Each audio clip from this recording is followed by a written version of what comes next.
승리합니다 라는 제목으로 오늘 말씀을 나누겠습니다. 우리가 살고 있는 이 시대를 지금 포스트 모더니즘의 시대, 현대 이후의 시대라고 합니다. 현대 시대는 이성의 시대였습니다. 그리고 인간의 이성이 현대 시대에는 모든 것의 기준이 되었습니다. 그러나 지금은 현대 시대도 지나서 포스트 모더니즘, 현대 이후의 시대가 되었습니다. 인간의 이성도 지나서 이제는 모든 것을 다 거부합니다. 포스트 모더니즘의 사상의 두 가지는 해체주의와 또 건설적 모더니즘입니다. 포스트 모더니즘을 계승하든지 이성과 또 지성 더 열심히 가든지 아니면 모든 걸 다 거부하는, 다 해체시키는, 다 거절하는 그런 시대입니다. 해체주의가 더 다음 세대에게 많이 만연한 것 같습니다. 니체는 19세기 죽으면서 신은 죽었다고 말했습니다. 그러나 포스트 모더니즘에 오면서 신은 죽지 않고 살아서 모든 사람이 다 신이 되었습니다. 자기가 기준이 되고 자기가 신이 되었고 자신이 모든 진리의 기준이 되었습니다. 인간은 각자 신의 반열에 올라 모든 것을 판단하고 모든 것을 결정하고 자기가 신이라고 주장하고 있습니다. 거기다가 진리에 관심이 없습니다. 강요당하는 것을 거부하고 이미 자신을 신으로 모셨기에 다른 모든 것이 자신 외에는 관심이 가지 않습니다. 극도의 자기애에 빠졌습니다. 그런데 이런 극도의 자기애에 빠진 사람들은 결국 허무주의로 나아갑니다. 그리고 절망하게 됩니다. 여러분은 어떻습니까? 여러분 자신은 어떻습니까? 이런 시기에, 참 쉽지 않은 시기에 복음으로 우리는 승리할 수 있을까요? 복음을 증거할 수 있을까요? 다음 세대에게 복음이 전달될까요? 말씀을 기독교 짧지만 천년의 역사 속에 우리 기독교가 어떤 어려움을 겪어서 지금까지 왔는지를 한번 이렇게 정리해 보았습니다. 때로는 기독교, 그 용어가 개신교 혹은 복음으로 같이 유사하게 사용될 수 있음을 여러분 잘 이렇게 인지해 주시고, 또 때로는 모르는 단어가 나오면 그냥 전체적으로 저도 자신이 없습니다. 하나님이 저한테 주신 은혜는 너무 좋았는데, 너무 컸는데, 그래서 참 같이 나누고 싶은데 얼마나 잘 전달될지. 첫 번째입니다. 기독교란 무엇인가? 여러분과 제가 믿는 종교가 기독교입니다. 그렇게 불립니다. 이 기독교는 엄밀히 개신교라고 불리는 것입니다. 1517년에 마틴 루터가 10월 31일 면죄부를 판매하여 제가 떨리는 줄 알고 이렇게 환영 인사를 해주려고 지금 이렇게 하는 것 같습니다. 저한테 안 오도록 기도해 주십시오.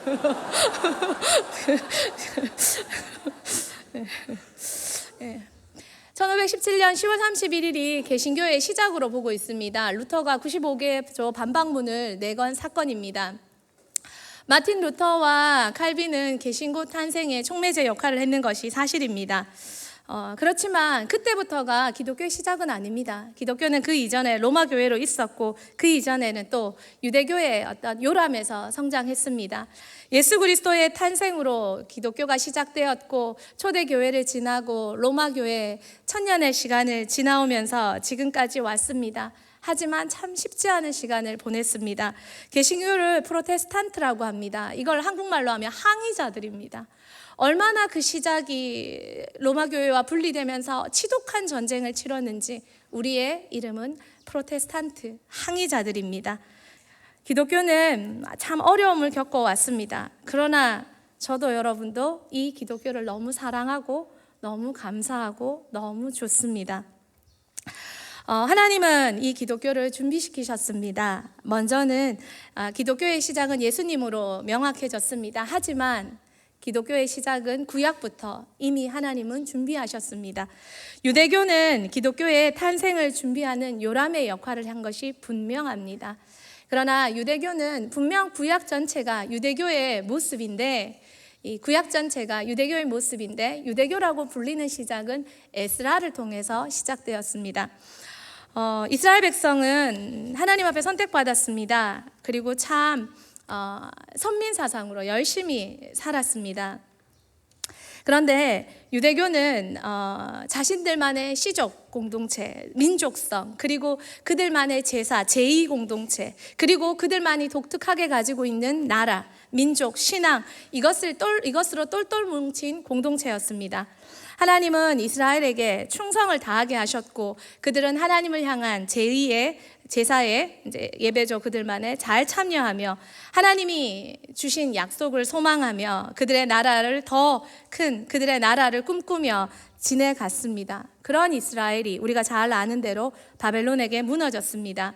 국가도 성전도 제사도 모든 것이 일순간에 무너졌습니다. 고레스 칙령으로 이스라엘이 페르시아에서 돌아왔지만, 그러나 성전도 나라도 다 없는 상태였습니다.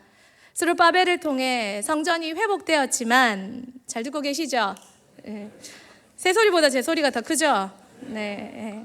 스룹바벨을 통해 성전이 회복되었지만, 성전이 회복돼서 제사도 회복되었지만, 한 번 실망한, 상처받은 그들의 신앙이 좀처럼 회복되기 어려웠습니다. 그때 에스라서와 역대상하와 이런 것들을 기록하며 다시 한번 율법을 중심으로 이스라엘 공동체를 재건했습니다. 왜 이렇게 장황하게 설명하냐면, 여러분, 왜 그렇게 바리새인들이, 대제사장들이 예수님을 죽이려고 그렇게 애를 썼을까요?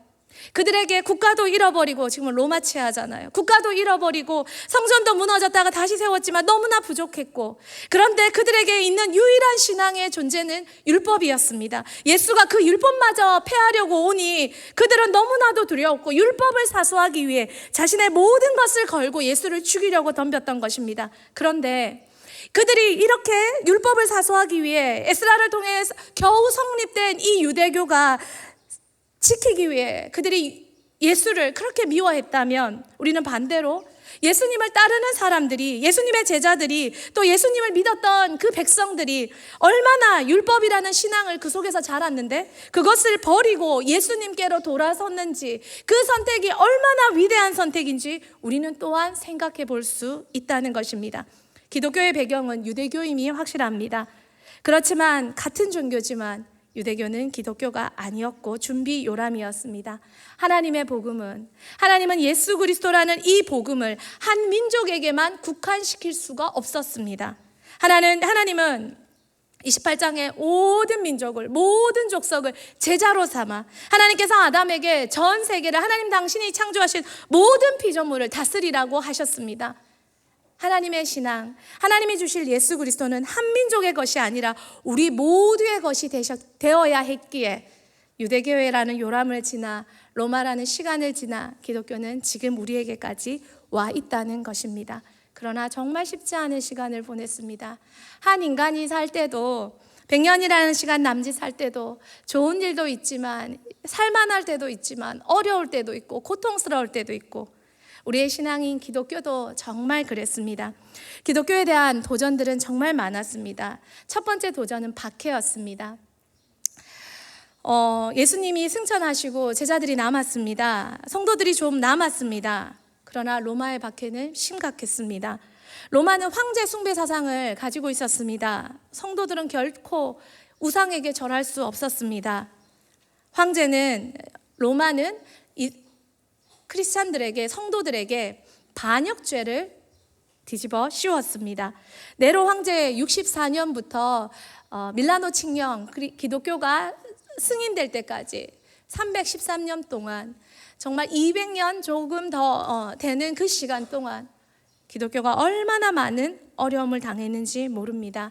이 사이에 정말 많은 순교자가 발생했습니다.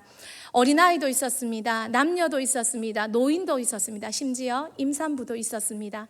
로마의 사형 기록에 그들의 모습이, 그들의 자료가 다 남겨져 있습니다. 임산부에게 주었던 그들의 특권은 출산 때까지 사형을, 때로는 맹수에게 찢겨 죽임당하는 그것을 미뤄주는 것이었습니다. 출산이 되고 나면 그 어미는 아이를 로마 당국에 맡기고 그렇게 형장으로 끌려가야 했습니다. 형장에 끌려간 어미에게는 아이에게 먹일 그 모유가 그렇게 흐르고 있었지만, 사람들은 그들의 죽음을 바라보며 환호했습니다. 역사상 이렇게 오랫동안 이렇게 많은 박해를 받으면서 그러면서도 철저하게 도덕적으로 철저하게 신앙의 힘으로만 견뎌낸 종교는 기독교 외에 없다고 합니다. 그 고난, 그 고통을 어떻게 알겠습니까? 그러나 그들은 정말 하나님을 향한 믿음 그리고 성령이 지켜주심으로 그 신앙을 견뎌낼 수 있었다는 것입니다. 사도행전 7장 59절에서 60절 세번역 성경에 스데반이 죽는 모습이 이렇게 묘사되어 있습니다. 같이 읽겠습니다. 그들이 계속 돌질을 하자 스데반은 주 예수님 내 영혼을 받으소서 하고 기도하였다.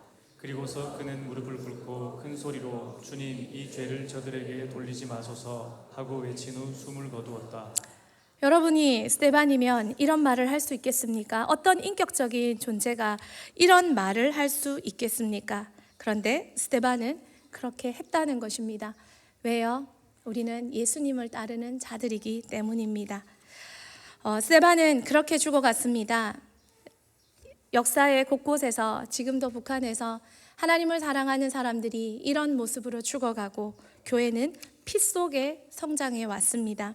지금 우리가 가지고 있는 이 기독교, 이 예수 그리스도라는 이름, 이 개신교, 이것이 얼마나 수많은 사람들의 피 속에 지금 우리에게 전달된 소중한 것인지 우리는 더 많이 기억해야 합니다.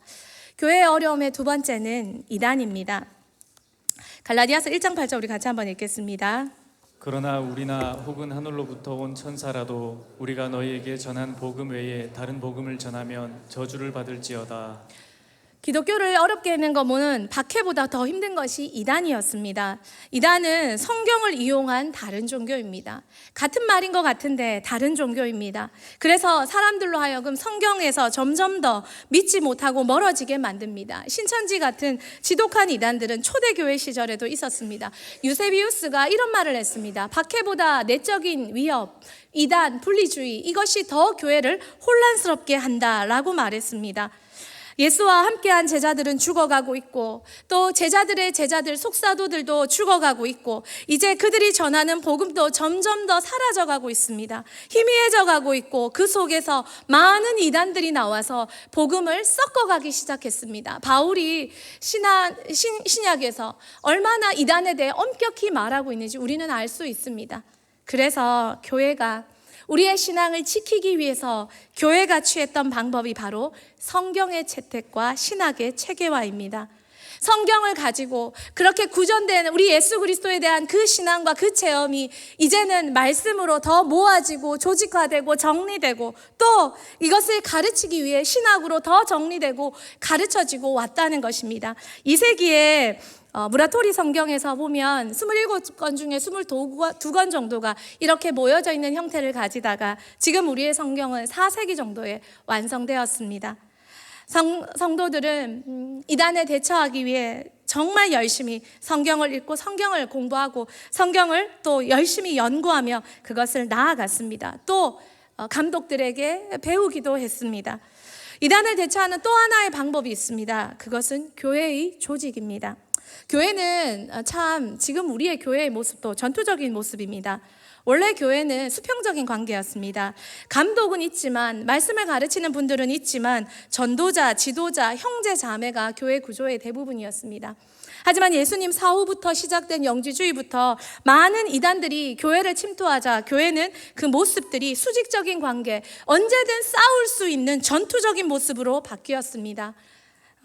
목사가 있고 목회자가 있고 장로들이 있고 감독이 있고 집사들이 있고 이런 모든 철저한 위계 조직은 언제든 박해와 이단에게 대처할 수 있는 교회의 모습을 조직적으로 전투적으로 만들었습니다. 또한 신앙은 가르침을 받는 것이기 때문에 군주적인 감독들, 이 감독들로 통해 예수님의 제자들, 제자의 제자들, 또 먼저 말씀을 깨달은 자들, 이 감독들을 통해 성경을 또 신앙을 배워져야 했기 때문에 교회는 더 조직적인 모습으로 나아갔습니다. 그래서 교회 조직의 리더들인 감독과 또 그 리더들은 많은 막강한 권위를 가졌습니다. 그렇지만 그 권위를 초대교회 시절은 그들이 그 권위를 가졌던 만큼 폴리갑부터 해서 이그나티우스부터 해서 정말 열심히 예수를 믿었고 신앙의 모델이 되었고 때로는 순교까지 불사하며 그들의 신앙을 보여주었습니다.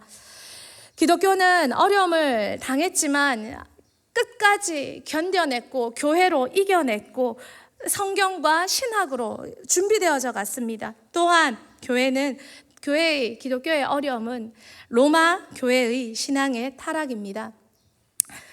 이스라엘의 하나님의 영광이 떠나신 이유는 우상숭배와 제사장의 타락이었습니다. 중세 교회도 그러했습니다. 313년에 밀라노 칙령으로 교회는 이제 자유가 왔습니다. 그러나 그 자유가 방종을 낳고 신앙의 타락을 만들었습니다. 로마 교회, 중세 교회는 카톨릭의 형태로 우리에게 있었습니다. 카톨릭이라는 용어는 안디옥의 이그나티우스가 처음으로 사용한 단어입니다. 카톨릭이라는 뜻은 이렇습니다. 다음 PPT에 있는 것 같습니다. 네, 여기는 아니군요. 예, 카톨릭이라는 단어는 뜻은 그리스도의 임재가 교회를 만든다. 그리스도의 임재가 있는 곳, 그것이 이제 교회라는 그 뜻으로 사용된 말입니다. 콘스탄틴 대제가 자신의 통치 기반의 그 철학으로, 그 가치관으로 기독교를 선택했습니다. 그리고 콘스탄틴 대제는 교회의 모든 신학과 모든 조직을 통일하게 만들었고 자신이 개입했습니다. 교회의 확고함에는 많은 도움이 되었지만 그러나 교회가 권력의 자리에 앉으면서 1000년 조금 넘는 동안 로마 제국과 유럽 땅의 종교로 신앙으로 기독교가 지배했지만 타락해 갔습니다. 중세교회의 타락은 성직자의 타락입니다. 그리고 성직의 매매, 교황과 황제는 끊임없이 권력으로 대체했습니다. 여러분이 세계사 시간에 배운 아비뇽 뉴스부터 이런 모든 것이 황제와 교황의 끊임없는 권력의 대치였습니다. 누가 주도권을 잡느냐. 이런 타락이 교회에 참 엄청난 폐단을 가져다 줬습니다.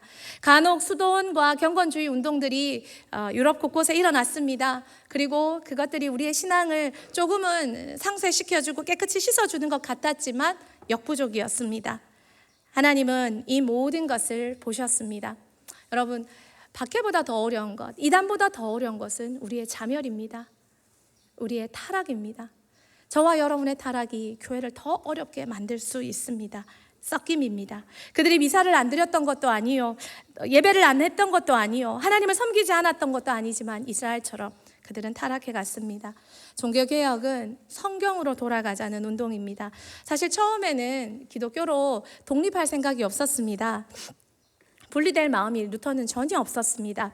단지 가톨릭 교리에서 정말 욕심과 교회의 어떤 재산과 그들의 어떤 수익을 위해서 만들었던 잘못된 교리들, 그것들을 고쳐내고자 루터는 애를 썼을 뿐입니다. 하지만 로마 교회는 기독교를 분리시켜 버렸습니다.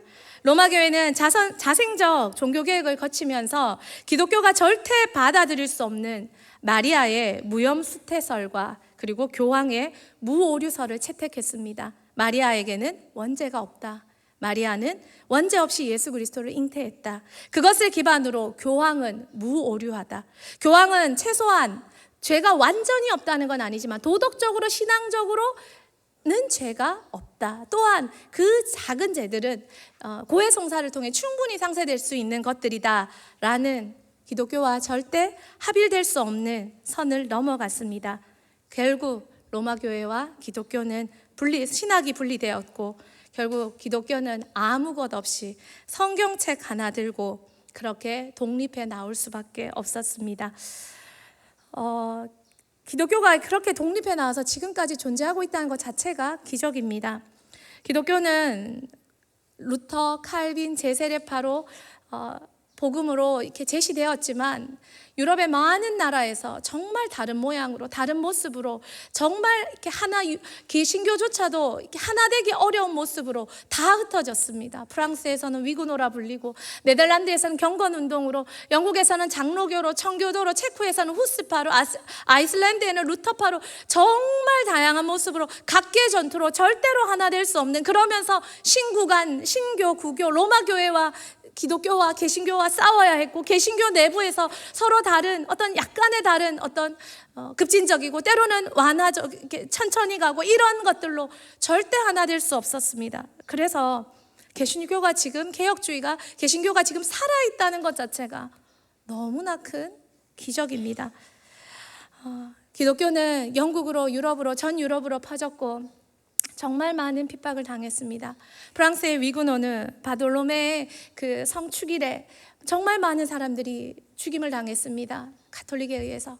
정말 각 교회에서, 영국에서는 국교와 가톨릭과의 전쟁, 또 청교도와 장로교의 여러 가지 모습들의 전쟁과 나라의 왕권에 대한 전쟁들로 정말 많은 사람들이 순교의 피를 흘렸습니다.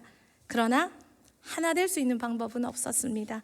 그리고 하나님의 선택은 미국을 통한 성령운동이었습니다. 영국의 청교도들이 우리가 잘 일어난 대로 미국으로 건너갔습니다. 그리고 청교도들이 뿌린 그 씨앗, 그 성경, 그들의 깨끗한 청빈한 성결한 삶, 그 위에 성령이 부어졌습니다. 그들이 세운 교회에 성령이 일어났습니다. 미국의 성령운동, 대각성운동은 세 가지로 일어났습니다. 첫 번째는 영국의 휘필드와, 그때는 미국과 영국이 독립되기 전이었기 때문에, 독립전쟁 전이었기 때문에 영국의 휘필드가 미국에 와서 정말 많이 순회 전도를 했습니다. 조나단 에드워드가 그 성령의 대각성운동을 변증하고 기록하고 신학을 만들었습니다. 그렇게 미국의 개신교가 우리 지금 기독교의 신학과 신학과 체계를 만들어 주었습니다. 미국 기반의 새로운 개신국가가 영국 식민지 그 신대륙 미국에서 하나님이 시작될 수 있도록 그들의 신앙과 그들의 성결과 그들의 헌신과 그들의 교회와 그들의 말씀, 성경 위에 하나님이 역사해 주셨습니다. 두 번째, 미국의 부흥운동은 독립운동 이후에 서부개척 운동과 함께 시대에 일어났습니다. 프랑스에는 혁명이, 미국에는 독립전쟁이 일어나고 미국은 여전히 독립전쟁으로 어수선했습니다. 그런 흐트러진 상황에 서부개척 운동이 일어나고 사람들은 먹고 살기 위해, 금을 캐기 위해 서부로 진행할 때 복음도 서부로 함께 개척해 나갔습니다. 그리고 그곳에 다시 한번 복음이 전파됐습니다. 부흥이 일어났습니다. 첫 번째 휘필드와 조나단 에드워드면, 두 번째는 찰스 피니, 그 다음에 예일 대학교 중심으로 복음이 증거되었습니다. 미국이 다시 한번 복음으로, 미국이 지금 전체 기반의 회중교회와 또한 기독교가 대중적으로 이루어질 수 있었던 것, 바로 첫 번째 대각성도 그랬지만 두 번째 이 대각성 운동으로 미국 전반의 문화가 기독교 문화로 보편적으로 민주주의로 이루어질 수 있었습니다. 또한 이때 정말 많은 교회와 선교가 1차도 그랬지만 2차는 더욱 교회와 선교와 많은 역사들이 함께 일어났습니다. 우리나라도 동일합니다. 구한 말에 복음이 대한민국의 가톨릭의 형태로 전파되었습니다. 그러나 기독교도 전파되고 우리나라의 성도들은 1%도 되지 못했습니다. 그런데 대한민국 70년대, 80년대 90년대까지 엄청난 교회가 성장을 이루었습니다. 여의도 순복음교회는 한때 70만 성도로 세계 최대 교회였습니다. 현재 존재하는 큰 교단들, 감리교, 장로교, 침례교, 이 최대 교회들이 모두 대한민국에 있었습니다. 구제받는 나라에서 구제하는 경제 부국이 된 것처럼 선교받는 나라에서 선교하는 나라로 미국과 함께 미국을 이어서 선교 최대 국가가 된 것, 성령의 부흥이 아니고서는 설명할 수가 없습니다. 미국은 2차에 지나서 한 번 더 성령의 바람이 불었습니다. 3차 미국의 대각성 운동은 앞에 PPT로 돌아가셔서 미국의 남북전쟁으로 미국은 다시 한번 남북전쟁으로 다시 한번 분단의 위기를 겪었습니다. 미국에서는 엄청난 전쟁들이 많이 일어났습니다. 그러나 그 분열과 전쟁을 엎을 수 있었던 것, 덮을 수 있었던 것, 그것은 성령이었습니다. 3차 부흥운동은 D.L. 무디가 핵심 인물입니다. 그리고 무디를 통해 많은 청년들이 선교에 헌신했고, 그때 헌신한 청년들의 많은 부분들이 우리 조선에 와서 복음을 전해 주었다는 것입니다. 하나 될 수 없는 기독교, 소멸할 수밖에 없는 기독교, 그 기독교를 하나님께서 미국이라는 나라의 대각성 운동으로 개신교 국가를, 대표적인 국가를 세워주시고, 부흥 외에 설명할 수 없는, 성령 외에 설명할 수 없는 방법으로 하나님이 이 기독교가, 이 개신교가 죽지 않고 살아날 수 있도록 하나님이 복음화를 이루어내셨습니다. 세 번째, 기독교의 도전은, 어려움은 과학과 이성과 사상들입니다. 종교개혁 시절에 사람들에게 계몽주의 사상은 사람들의 지성과 이성을, 그리고 사람들의 생각을 깨워냈습니다. 인본주의를 만들어냈습니다. 그런데 그래서 인간의 이성이 절대 권위로 올라갑니다. 그런데 이것이 점점 더 18세기, 19세기를 지나 발전되면서 진화론, 프로이드, 그리고 자유주의 신학과 성서비평, 이것으로 기독교를 참 많이 공격했습니다. 자유주의 신학은 이성과 과학에 설명될 수 없는 모든 성경은 다 신화라고 말했습니다. 비유라고 말했습니다. 성서비평은 성경을 인간이 칼을 가지고 난도질하기 시작했습니다. 어디서 왔고 어떻게 구성되어 있고 어디서 되었으며, 인간 스스로 성경 66권을 편집하기 시작했고 잘라내기 시작했습니다. 기독교는 또 한 번 자멸할 위기에 있었습니다. 자유주의 신학과 성서비평은 인간이 하나님에게 도전하는 또 다른 인간의 지성이었습니다. 그리고 반대쪽에서는 그것을 막아서기 위해 또 하나의 인간의 열심으로 근본주의 사상이 이 자유주의를 막아보고자 열심히 노력했습니다. 미국 기독교 역사 중에 원숭이 재판이라는 사건이 있습니다. 미국의 한 공립학교 교사가, 그 당시만 해도 더 미국이 좀 더 기독교 국가였기 때문에 법으로 진화론을 학교에서 가르치는 걸 금지되어 있습니다. 그런데 미국의 공립학교 과학교사가 학생들에게 진화론을 가르쳤습니다. 벌금형을 받았습니다. 결국 이 사건은 재판으로까지 갔습니다. 재판이 시작되었고, 진화론과 자유주의 신학과 근본주의 신학의 맞대결이 되었습니다. 반대편에 있는 사람이 질문했습니다. 언제 하나님이 세상을 창조하셨고, 언제 노아가 방주를 만들었고, 언제 다시 한번 이 땅에 그 홍수가 거쳤고, 다시 한번 언제 이 땅에 이 모든 것들이 이루어졌는지, 반대편에서는 성경을 법정에 세워서 끊임없이 질문했고, 그 질문을 받고 있는 변호인은 대답할 수 없었습니다. 전 미국에 라디오로 생중계됐고 많은 사람들이 성경을 비웃었습니다. 마치 진화론은 굉장한 과학이고, 굉장한 진화론을 믿는 사람들은 똑똑한 사람이고, 창조론을 믿는 사람은 아주 무식한 사람인 것처럼 묘사되었습니다. 이 재판으로 미국에서 기독교는 완전히 부끄러움을 당했습니다. 많은 신학교는 다 자유주의 사상으로 다 바뀌었고, 많은 신학 교수들은 자유주의 교수들로 다 바뀌었습니다. 자유주의는 진화론과 받아들일 수 없는 과학, 모든 과학이 아니라 받아들일 수 없는 과학을 받아들였기 때문입니다. 그리고 이렇게 또 한 번 성경은, 우리의 신앙은 그렇게 부끄러움을 당하고 소멸해 가는 것 같았습니다. 그러나 그렇지 않습니다. 하나님은 다시 한번 칼바르트라는 사람을 통해 신정통주의로 하나님이 일하고 계심을 보여주셨습니다. 참 재미있는 것은 자유주의 신학자나 성서비평학자들은 참 똑똑한 분들이십니다. 그런데 그분들이 세우신 교회에는 부흥이 없고 복음이 없고 생명이 없습니다. 교회가 점점 메말라가고 시들해져가고 죽어간다는 것입니다. 그러나 다시 한번 바르트가 성경으로 돌아오자, 성경으로 다시 한번 신앙을 일으키고 신학을 제시하고 다시 한번 일으켰을 때, 그곳에 다시 복음이 일어나기 시작하고 생명의 역사가 일어나고 부흥이 일어나기 시작한 것입니다. 여러분, 우리가 똑똑한 것 같습니까? 우리가 아주 지혜로운 것 같습니까? 천년의 역사 동안 하나님은 참 많이 조롱당하는 것 같았고, 참 많이 부끄러움 당하는 것 같았지만, 하나님은 그런 인간의 바벨탑을 쌓고 그리고 하나님을 향해 뛰어 올라가자고 말하는 인간들의 언어를 흩으시고 하나님이 비웃으신 것처럼 지금도 하나님은 우리를 지켜보고 계십니다.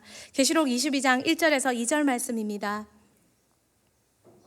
또 그가 수정같이 맑은 생명수의 강을 내게 보이니 하나님과 및 어린 양의 보좌로부터 나와서 길 가운데로 흐르더라. 강 좌우에 생명나무가 있어 12가지 열매를 맺되 달마다 그 열매를 맺고 그 나무 잎사귀들은 만국을 치료하기 위하여 있더라. 복음은 예수가 아니면 설명될 수가 없습니다. 기독교는 성경은 예수가 아니고서는 살아날 수 없습니다. 아무리 좋은 조직, 아무리 뛰어난 신학, 아무리 인간의 뛰어난 지혜를 자랑한다 할지라도 예수가 빠지고 하나님의 성경과 하나님의 말씀에 인간의 지혜, 지식이 난도질할 때 하나님은 우리를 비웃으셨습니다. 이제 복음이 지금 여러분과 제가 있는 이 시대에 왔습니다. 전달되었습니다. 20세기의 남반구는 엄청난 부흥을 경험했습니다. 미국에서도 복음주의 교회들은 부흥하고 성장하고 있습니다. 불이 꺼질 줄 알았는데 인간으로는 막아설 수 없었지만 역사 속에서 하나님이 당신 스스로 막아서셨고 성령 하나님이 일하셨습니다. 실존주의 철학으로 사람들에게 체험하는 것이 굉장히 중요시되는 시대가 되었습니다. 이것을 타고 또 하나의 중요한 신앙이 우리에게 왔습니다. 하나님을 향한 체험 신앙입니다. 오순절 운동은 우리에게 하나님을 만날 수 있다는 기회를 열어주었습니다. 하나님을 만나는 것, 지금 이 시대 성령은 우리에게 그렇게까지 제시해주고 있습니다. 기독교 역사의 중요한 생명의 역사, 아시아와 아프리카와 라틴 아메리카와 믿는 자들의 숫자가 넘쳐나고 있습니다. 말씀을 정리하겠습니다. 기독교는 지금까지 어떻게 승리해 왔습니까? 첫 번째는 성경입니다. 말씀으로 승리해 왔습니다. 잉글랜드의 신학자 윌리엄 칠링워스가 이렇게 말했습니다. 오직 성경만이 개신교들의 종교다. 마틴 루터가 이렇게 말했습니다. 성경의 목적, 그리스도를 되풀이하여 가르치는 것이다. 또 칼빈은 이렇게 말했습니다. 우리가 왜 성경을 읽어야 하는가? 우리가 진정 예수 그리스도를 알게 되며 하나님 아버지가 그리스도 안에 있는 무한한 풍성함을 우리에게 공급해 주시기 때문이고, 칼 바르트는 이렇게 말했습니다. 우리 같이 한번 읽어볼까요? 성경은 우리에게 예수 그리스도의 이름을 일러준다. 성경만이 길 잃은 인류에게 다시 복음으로, 다시 예수로 돌아가는 회복의 길을 제시해 주었습니다. 물론 근본주의는 문자 그대로 자신들의 열심으로 성경으로 돌아가려 했지만, 그러나 성경이 있고 성령님이 그곳에 함께 하실 때 그 성경은 하나님의 뜻이 되고 예수 그리스도가 되어 그곳으로 돌아오는 많은 사람들을 복음으로 생명으로 인도했습니다. 요한복음 1장 1절 같이 읽겠습니다. 태초에 말씀이 계시니라. 이 말씀이 하나님과 함께 계셨으니 이 말씀은 곧 하나님이시니라. 이 말씀은 곧 하나님이십니다. 여러분에게 있는 성경, 여러분 얼마나 소중히 여기십니까? 왜 그토록 많은 독재국가와 공산국가에서 성경책을 그냥 단지 책일 뿐인데 왜 그토록 거부합니까? 거절합니까? 못 드리게 합니까? 왜 북한에서는 탈북 한두 번 해도 이제는 봐준다는데 성경책은 가지고 있으면 절대 봐주지 않고 그 자리에서 왜 죽임을 당해야 합니까? 그 성경이 가지고 있는 놀라운 능력과 역사를 우리가 이미 역사 속에서 너무 많이 경험했기 때문입니다. 기독교가 지금까지 살아올 수 있었던 두 번째는 교회입니다. 같이 읽겠습니다. 내 몸이니 만물 안에서 만물을 충만하게 하시는 이의 충만이니라. 모든 교회가 다 그렇지는 않았습니다. 정직하게. 그러나 살아 깨어있는 교회는 성실하게 말씀을 전했습니다. 신실하게 하나님을 예배했습니다. 그리고 정직하게 복음을 전했습니다. 그곳에서 성경을 배우고 예배하고 성경대로 살고 증거했던 사람들이 이 모든 것을 지켜냈습니다. 예수님은 승천 후에 교회를 남기셨습니다. 그리고 교회는 예수님의 몸의 역할을 살아있는 교회, 깨어있는 교회는 신실하게 해왔습니다. 왜 그렇게 성경이 그렇듯 교회도 왜 그렇게 많은 독재자들이, 공산주의자들이 거부하고 거절했을까요? 돈 벌기 위해 보여주는 교회는 만들었지만 진짜 교회는 왜 만들 수 없었을까요? 하나님께서는 이 마지막 때 그리고 많은 어려움을 통해 살아있는 교회를 남기셨고 그 교회는 지금 또 살아있어서 신앙을 계승하고 이어가고 예배를 통해 하나님을 영화롭게 하고 있다는 것입니다. 또한 지역교회와 함께 여러분과 제가 교회가 되어서 하나님을 영화롭게 하고 있다는 것입니다. 영화롭게 하고 계시지요? 마지막 세 번째로 교회가 복음이 지금까지 살아올 수 있었던 것, 그것은 성령입니다. 20세기는 정말 혼란한 시대입니다. 혼돈의 시기입니다. 모두가 다 옳습니다. 답이 없습니다. 상대주의 시대입니다. 상대성이 너무나도 강합니다. 요구받는 것을 싫어하고 요구하는 것을 마치 죄인 양 여깁니다. 그러나 이 시대에 정말 필요한 것은 진리입니다. 모두가 모든 것을 진리가 아니라고 말하는 동안 그들은 점점 더 사단이 좋아하는 미궁으로 빠지고 인생의 길을 잃고 있습니다. 다음 세대가 더더욱 그렇습니다. 이 혼돈한 시대, 우리가 말씀으로 이겨나가고 그 위에 성령이 부어지고 그 교회에 성령이 역사하시면 지금 우리 교회에서 경험하듯 남반구의 라틴과 아시아와 아프리카와 하나님을 경외하는 교회와 미국 교회들과 그곳에서 경험하듯 성령은 지금도 역사하고 계시다는 것입니다. 대한민국의 부흥, 1907년 평양 대부흥이 1차 부흥이라고 하고, 그러나 분명 60년대, 70년대, 80년대 그리고 90년대까지 양적 부흥이 대한민국에 있었습니다. 그런데 또 한 번 통일을 준비하기 위해 우리나라에 부흥이 와야 되지 않겠습니까? 부흥은 성령님입니다. 성령님은 당신을 사랑하고 말씀대로 서 있고 교회가 깨어 있고 말씀대로 하나님을 예배하는 곳에 반드시 지금도 임하시고 일하고 계십니다. 저는 그것이 대흥교회라고 믿습니다. 오늘은 어린이날입니다. 부서마다 어린이날 선물을 제공했습니다. 이 시대에 정말 많은 가정에서 아이들에게 만난 간식을 준비하고 가볼 만한 곳을 많은 돈 들여 어떻게라도 가보게 하고 경험하게 하고 몸에 좋은 것은 어떻게라도 먹이려 애씁니다. 그런데 여러분, 우리가 그들에게 줄 수 있는 최고의 것이 이런 선물들이 아니라 때로는 이런 선물이 너무 넘쳐나서 다음 세대가 가끔은 오만방자해지고 너무 자기밖에 모르고 편안해지고 편리한 것에 익숙해지고 그러고 있지는 않습니까? 다음 세대에게 성령을 전수해주면 어떨까요? 성령이 임하도록 그 삶을 준비시켜주면 어떨까요? 말씀을 가르치고 교회를 사랑하고 거룩한 교회가 되게 하고 하나님을 경외하는 사람이 되어서 그 속에 성령이 역사하신다면 그 깨끗한 다음 세대들을 통해 하나님께서 다시 한번 대한민국의 놀라운 부흥을 일으키실 줄 믿습니다. 여러분은 이 기회, 대한민국에 주신 기회, 대흥교회에 주신 기회, 절대 우리의 열심이 아닙니다.